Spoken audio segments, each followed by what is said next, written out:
Well, I'm pleased to say that joining me now live from Abuja is a co-chair of the African Union's Vaccine Delivery Alliance, Dr. Ayoade Alakija.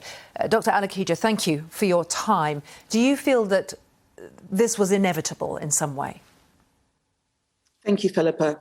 It was absolutely inevitable. And may I say firstly that had the first SARS-CoV virus, the one that was first identified in China last year, originated in Africa, it is now clear that the world would have locked us away and thrown away the key. There would have been no urgency to develop vaccines because it would have been expendable. Africa would have become known as the continent of COVID. What is going on right now is inevitable. It's as a result of the world's failure to vaccinate in an equitable, urgent, and speedy manner. It is as a result of hoarding by high-income countries of the world. And quite frankly, it is unacceptable. These travel bans are based in politics and not in science. It is wrong. I hear your anger about the immediate reaction and about the lack of action beforehand.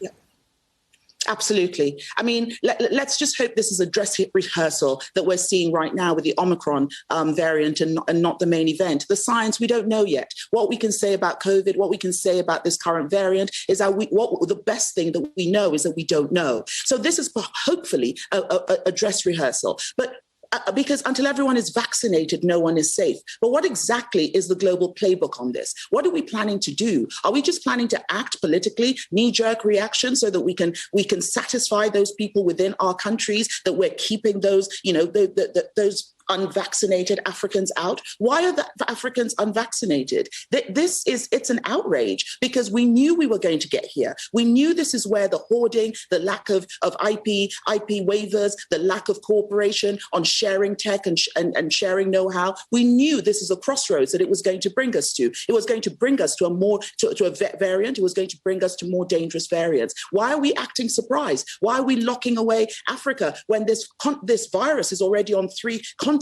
Nobody's locking away Belgium. Nobody's locking away Israel. Why are we locking away Africa? It is wrong. And it is also time that our African leaders stand up and they find their voice. African leadership needs to sit up in this moment. Our presidents need to wake up in this moment and realize that this is not business as usual. Their continent is at stake. Our lives are at stake. And we cannot allow the world to do this to us.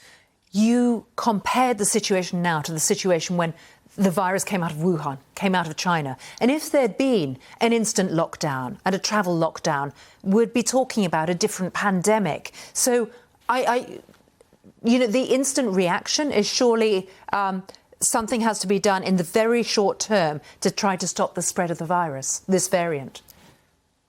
Absolutely, Philippa, but something needs to be done to everywhere. My recommendation is have a coordinated global shutdown of travel for the next month if you want, but don't single out Africa. Don't single out South Africa. Botswana actually is where the virus was first identified. But do you know what was going on with Botswana a few months ago? The Botswanan government ordered 500,000 Moderna vaccines at $29 per dose, much higher than the rest of the world paid. They did not get those vaccines because other people jumped ahead in the queue. Moderna supplied to other countries and did not supply to Botswana. And so now we have a variant. Do we know where this variant originated? No, we don't even know that yet. It could possibly be that the excellent science in South Africa has shown it up, but it could very well have come from anywhere else. This is discriminatory, it is xenophobia, and it is wrong. Let us follow the science. Let us not follow politics. Let us share the know-how. Let us allow African countries and others to produce their own vaccines so that we do not get to an Omega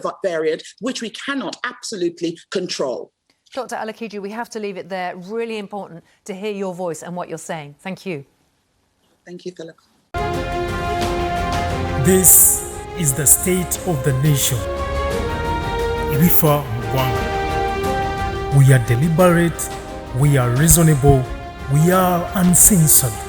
The state of the nation with Henry Salah.